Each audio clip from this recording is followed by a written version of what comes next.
Yung pag-akyat sa kamay ni Jesus, parang buhay lang ng tao na hirap ka na pero kakayanin mo. Same lang dito sa pag-akyat mo. Hirap ka pero kinakaya mo dahil kay Lord.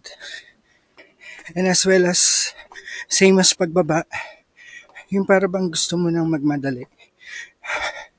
Kung kukumpara mo sa buhay mo, gusto mong laging magmadali pero hindi pwede. Kasi pag nagmadali ka, bababa kagaya nito, gugulong ka lang din.